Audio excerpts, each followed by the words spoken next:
Vamos a conversar hoy día aquí en Última Mirada con Emilia Schneider, diputada del Frente Amplio, muy interesada en los temas de educación, a propósito de que educación... pero como fue una ebullición, desgraciadamente, mucho más dada a conocer, Emilia, por las situaciones de violencia que por situaciones académicas o por situaciones que tengan que ver con necesidades de la educación. Cuéntame un poquitito, tú estás reemplazando por ahora a la diputada Camila. Bueno, buenas noches, Fernando, sí. Un gusto estar aquí conversando. Y sí, efectivamente, yo este año estoy en la Comisión de Educación reemplazando a Camila Rojas en su postnatal. Le mandamos muchos cariños ahí.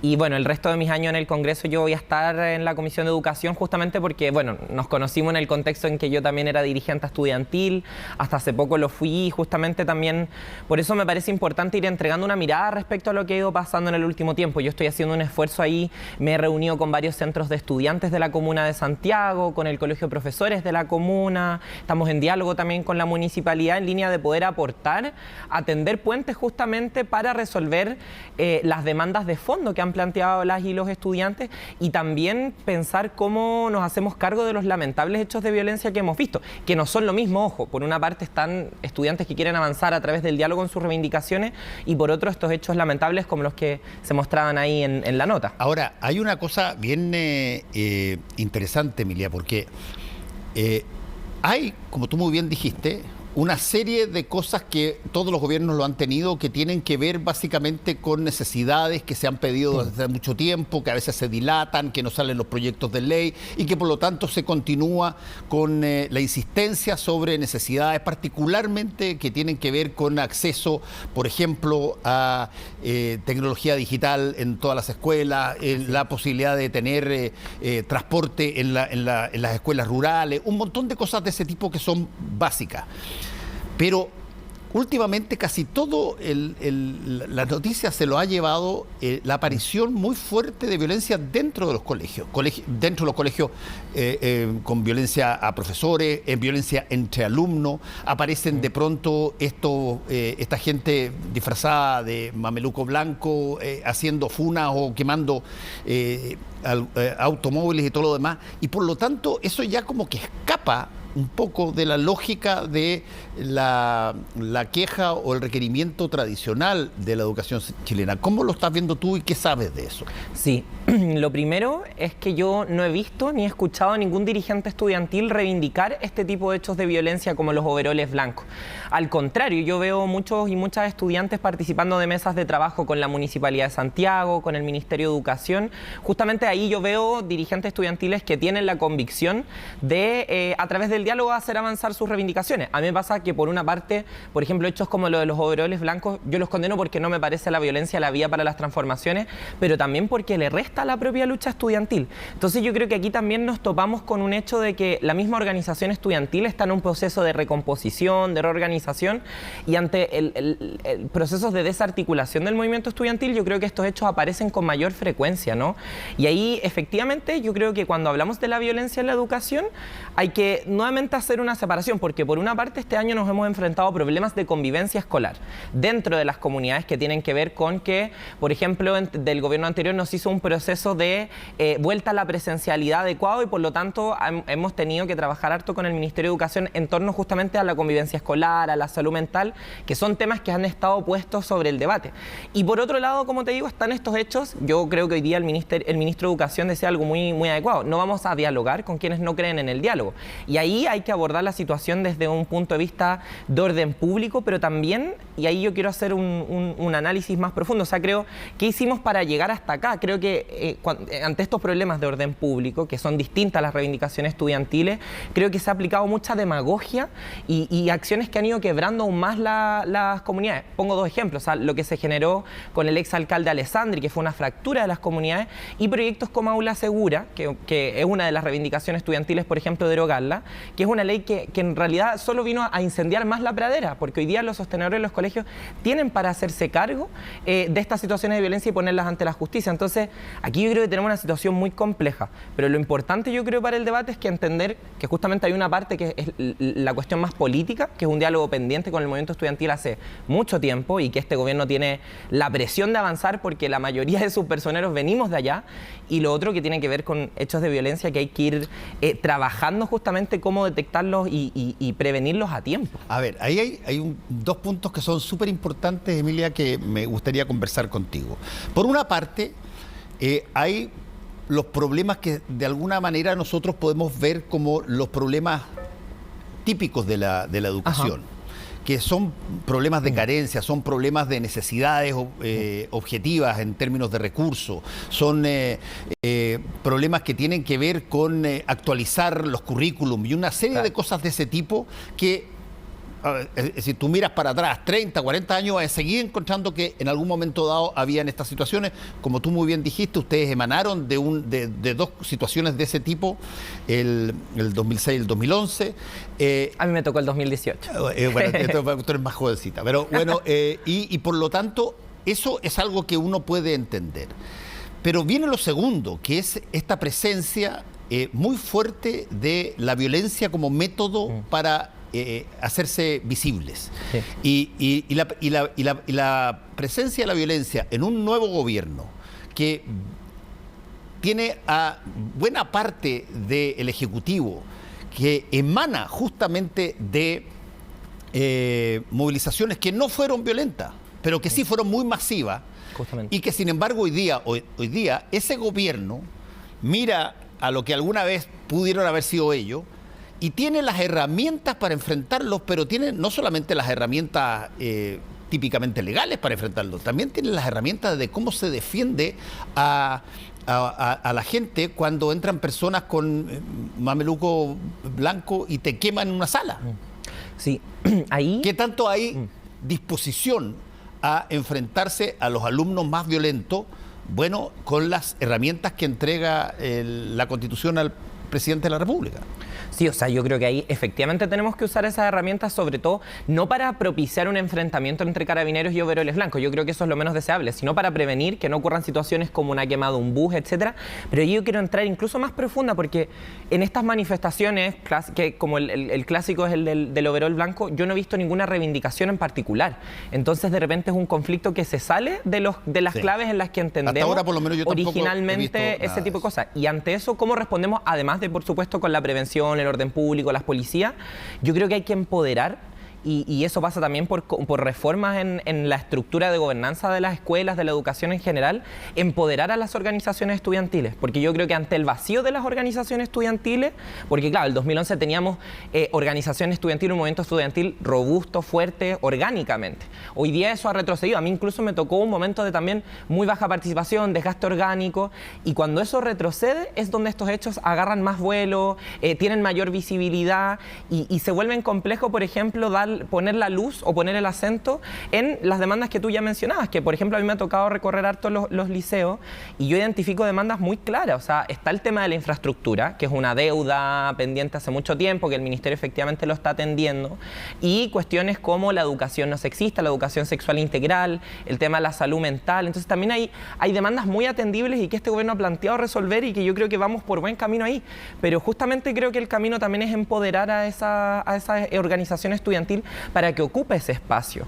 Y en el fondo opte, bueno, ahí será parte de las discusiones de la y los estudiantes, pero que se opte en el fondo por movilizaciones que aporten a la causa y no que resten a la causa. Yo creo que justamente situaciones como los overoles blancos no solamente son muy lamentables por el daño que pueden causar a personas y a propiedad, a cuestiones materiales, sino también porque alejan al movimiento estudiantil de la ciudadanía.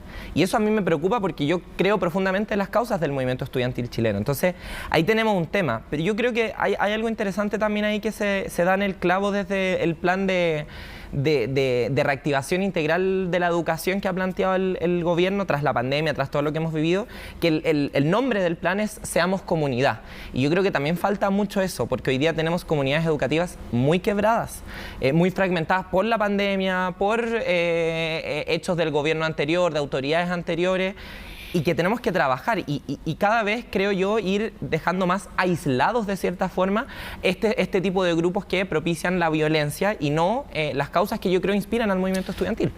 Hay cosas que son bien curiosas, Emilia, en el ámbito de la violencia asociada a la academia, digamos, al colegio o a la universidad. Hay mucha violencia en las escuelas, efectivamente. Sí, yo estudié en la Universidad de Texas en Austin. Y Texas, sí, lugar muy particular. Texas en Austin, y cuando llegué había un torreón precioso, súper lindo que estaba ahí, y bueno, todo el mundo lo conocía, porque en ese torreón subió un ex marín en los años 70 y mató 16 personas con un rifle desde arriba del torreón, Michael Grisham. Y fue un suceso, pero que conmocionó profundamente todos los campus universitarios, y se hicieron estudios para tratar de ver la situación mental de los alumnos. Era una cosa que movió muchas cosas. Y desde el punto de vista, si tú quieres, coloquial, bueno, nadie más pudo subir al mirador que había arriba, como que se castigó, como el sofá de Donoto, digamos, se castigó el torreón. Pero desde eso hasta la última matanza en Texas, ha habido un reguero de cosas en países muy adelantados en materia educacional, llenos de recursos como Estados Unidos, y pasa prácticamente todos los años. Tú tienes este tipo de situaciones que puede tener otra característica, pero en una pandemia, confinado en una serie de cosas, es peor. Se tiende a decir y a pensar que los que más reaccionan son aquellos que básicamente tienen, si tú quieres, una dinámica menos reflexiva en términos del tiempo que han vivido, más jóvenes, digamos. ¿Qué tanto de eso tú crees que está viviendo Chile? ¿O piensas que hay detrás algún tipo de mente que hace, o hay conspiraciones, grupos que se calculan y se rodean de esto para ir a introducir la violencia a los colegios? O sea, yo creo que sin duda hay grupos, sobre todo opositores al gobierno, que se benefician de la violencia en los colegios, que se benefician, por ejemplo, de que no se resuelva el conflicto en la Araucanía por la vía del diálogo, pero yo no voy a acusar aquí ninguna conspiración, sino que más bien quiero agarrarme de lo que decías tú. Yo no creo que sea una falta de reflexión en las y los jóvenes, sino que me quedo más bien con una frase que decía la nueva rectora del INBA, que fue electa hace poco, los distintos procesos que tiene que seguir, y que decía que los liceos son un reflejo también de la sociedad en la que vivimos. Y guardando las proporciones, por cierto, Chile también es una sociedad muy violenta, en la que no nos hemos hecho cargo de muchas violencias. Venimos de una revuelta social en la que se violaron los derechos humanos, jóvenes que han vivido su vida en esta dinámica de sociedad, y eso yo creo que también repercute en que quizás como país no hemos sido capaces de sentar el límite de lo que es aceptable en una democracia, ¿no? Pero aquí yo me quedo con eso, sobre todo, con que los liceos son efectivamente un reflejo de una sociedad muy fragmentada, muy quebrada, y en la que a veces el diálogo se ve como, o la conversación, el llegar a acuerdos, se ve como algo irrisorio, algo imposible. Hoy día, de hecho, un diputado en la Cámara nos decía quienes estábamos por la vía del diálogo para distintos conflictos, que éramos casi como unos borrachos, en el fondo, unos soñadores, y yo creo que eso es grave, o sea, que en la sociedad chilena miremos el diálogo como una payasada. O sea, ¿qué le estamos transmitiendo a los jóvenes de nuestro país? Convengamos una cosa, Emilia. Tú estuviste más tarde, pero conoces perfectamente a esa generación que se levantó el 2006 y el 2011. Pero esta no es esa misma generación. No. Pero esa generación es la que acusó de cocina a todo lo que significaba diálogo en algún momento. Ahí yo tengo una distinción, y yo creo que eso también ha aportado a que nuestra sociedad le tenga poca confianza a la vía del diálogo, porque yo creo que al menos la crítica que yo he hecho y de la que me puedo hacer cargo, pero que creo que también es como el espíritu del Frente Amplio, es que no es el llegar a un acuerdo en sí, sino quienes se sientan a la mesa de ese acuerdo.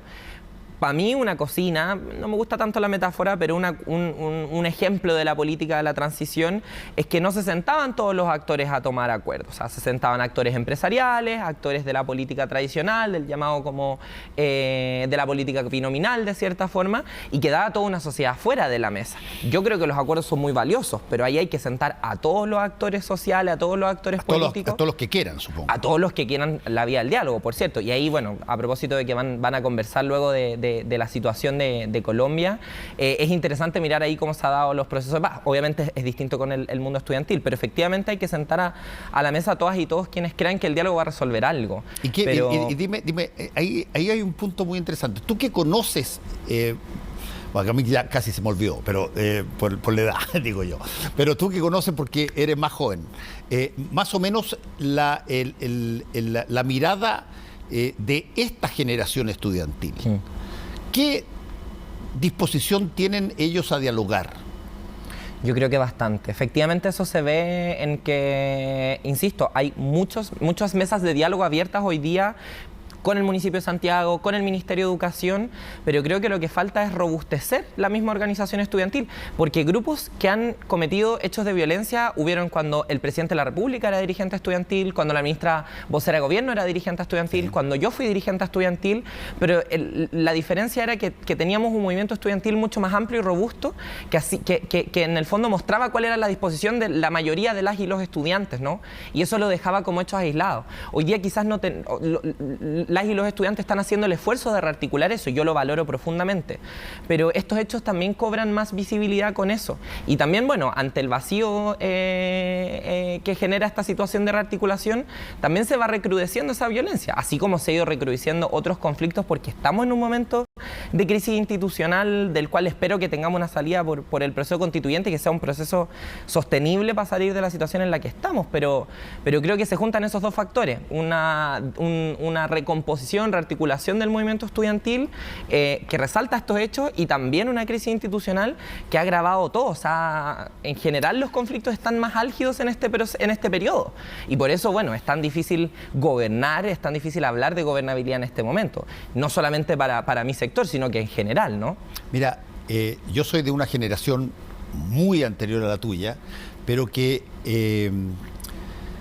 no solamente vivió pre-dictadura y después toda la dictadura, digamos, sino que alcanzamos a vivir situaciones que hoy día parecen muy difíciles de encontrar. Y te quería preguntar por qué. Porque tiene que ver con diferencias generacionales. Por ejemplo, los presidentes de las juventudes de los partidos políticos, todos eran ultra conocidos, salían en los medios, salían en todas partes. Yo hoy día le pregunto quién es el presidente de la juventud del Partido Socialista, cualquiera, y no tiene más la idea.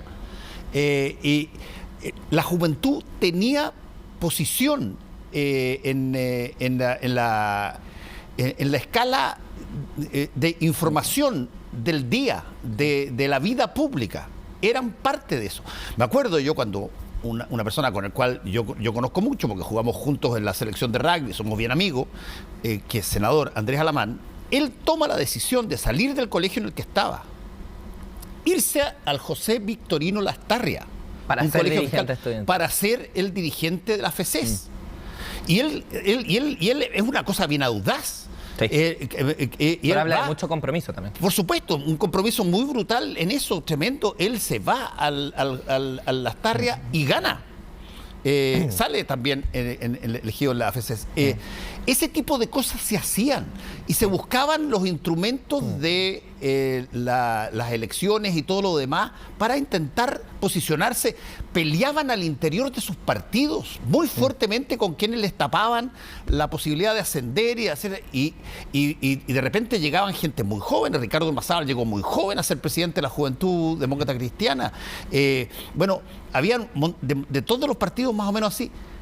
Hoy día da la sensación de que la cosa está mucho más licuada, es más rápida. No hay una mirada, no sé si es porque no hay personas tan identificables como fueron los últimos de la generación del 2006-2011, que son los que hoy día están en el gobierno, pero incluso cuando estaban ahí, había dificultad para reconocerlo.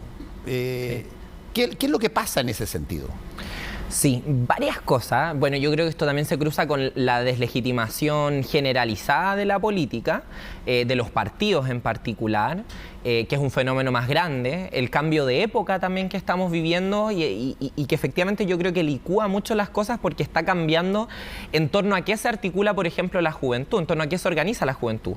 Y las formas de ejercer el liderazgo también han ido cambiando mucho. Yo algo que escucho N es muy coloquial, mucho al dialogar con estudiantes es la figura, por ejemplo, de la vocería, de una dirigencia muy distinta a lo que puede ser una presidencia de federación, de un centro de estudiantes, algo mucho más ligado a la horizontalidad, al asambleísmo, que son procesos de representación más directa. Yo creo que eso todavía no termina de cuajar. Entonces tenemos esos dos fenómenos generales, pero también en Chile en particular, o sea, mi generación, las generaciones que vienen para abajo sin duda, también somos hijos e hijas del neoliberalismo.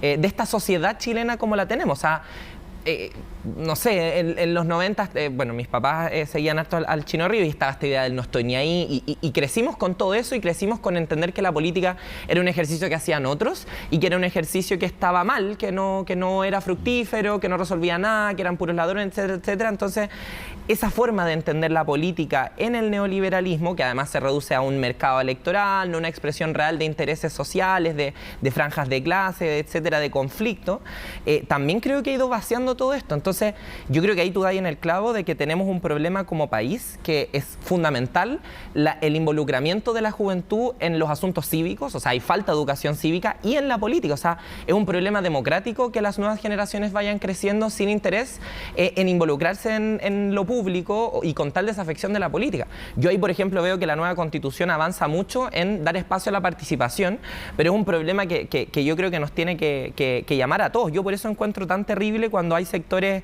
de cualquier lado que hablan que son políticos, por ejemplo, y que hablan de la política como que fuera algo terrible. Yo soy joven, fui dirigente estudiantil y creo que la política puede ser algo muy importante, muy bacán, también puede ser algo que defienda intereses muy mezquinos y pequeños, pero creo que también aquí tenemos una cruzada a reivindicar la política. Y voy a decir algo quizá impopular, pero creo que durante la revuelta social también se exaltó a veces el independentismo, el ser independiente por el descrédito de los políticos y creo que ahí erramos en el mensaje. O sea, por supuesto que es importante que otras formas de organización se expresen en la política, los movimientos sociales, los sindicatos que han perdido mucho lugar a raíz de, bueno, el plan laboral de la dictadura, organizaciones territoriales tienen que expresarse en la política, pero el acento en lo colectivo, no en lo individual, no en que yo por ser una persona independiente soy pulcra y bacana, y ahí creo que también hay que revisar, por ejemplo, discursos que tuvimos del Frente Amplio, como hablar de las manos limpias, ¿no? Sí. Ahí no puede estar el acento, o sea, el acento está en qué representamos colectivamente como proyecto, y yo creo que eso también se ha vaciado, y ahí también se cruza con que hoy día los partidos en general, hablo también del mío, de mi coalición, se han licuado en el proyecto que representan, entonces también es más difícil para la juventud ubicarse en todo esto. Tú viste que el presidente Boric hizo un mensaje ahora, hace 2 días o algo así, donde habla específicamente que son herederos de, y empieza a citar, Elwin, Frey, Lagos, Bachelet, qué sé yo, diciendo, nosotros no llegamos acá sin que hubiese algo construido. Algo que, si tú lo llevas 5 años atrás, era impensable que se dijera una cosa así. ¿Qué tanto crees tú que la otra parte de la política, que son las personas mayores, los toman en serio en esa posición ustedes? Yo creo que el presidente tiene un rol de Estado y en ese sentido valora eso en tanto jefe de Estado, ¿no? Yo también creo que es un tema también de cómo se educa en historia, por ejemplo, cómo somos una sociedad bien carente de memoria a veces. La juventud a veces yo creo que creemos que inventamos el hilo negro, que inventamos la rueda cuando no es así, lo cual no impide, por ejemplo, que yo soy muy crítica de lo que fue la exconcertación, pero no niego que eso está detrás mío y que yo no inventé ciertas discusiones, que yo no inventé ciertas reivindicaciones. Una tiene todo el derecho como generación a hacer una crítica. Y ahí yo creo que, por ejemplo, personas mayores valoran mucho, yo creo, la juventud en política. Yo creo que fue un factor importante para la emergencia del Frente Amplio, para el éxito del presidente Boric también. Y justamente también porque hay un hastío, yo creo, en generaciones mayores de sus propias generaciones que al llegar al poder traicionan ciertas reivindicaciones con las que llegaron, ¿no? Que es como la gran decepción con la concertación, etcétera.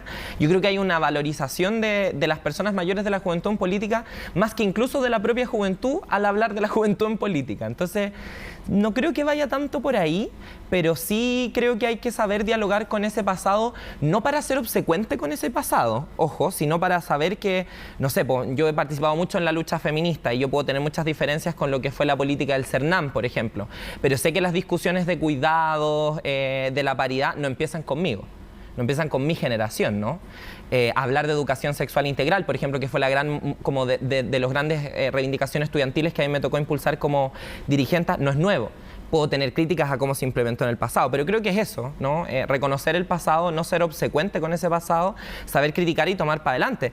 Y yo creo que de hecho aquí, como hablando ya más en general del gobierno, yo creo que para apuntalar bien a las dos coaliciones, Apruebo Dignidad, que es como la coalición más nueva, ¿no? Tiene que empoderarse y ser quien lidere este ciclo. O sea, yo creo que hay un voto claro en segunda vuelta de apostar por la juventud para hacerse cargo de este proceso que vive el país, ¿no? Sin obviar la experiencia, por supuesto, no quiero decir nada contra quienes tienen más experiencia, pero creo que sí hay un voto y una manifestación de la ciudadanía en esa línea. Emilia, te voy a dejar invitada para más adelante cuando ya estés metida de plano en la comisión. Igual yo estoy yendo todo este año. Sí, no, yo sé, pero eventualmente puedes terminar liderándola, así que... si todo sale bien. Si todo sale bien, y quizás ahí podemos conversar de nuevo sobre, a ver, qué puede cambiar en los 2 o 3 meses que eventualmente han pasado. Muchas gracias por estar con nosotros. Muchas gracias a ti.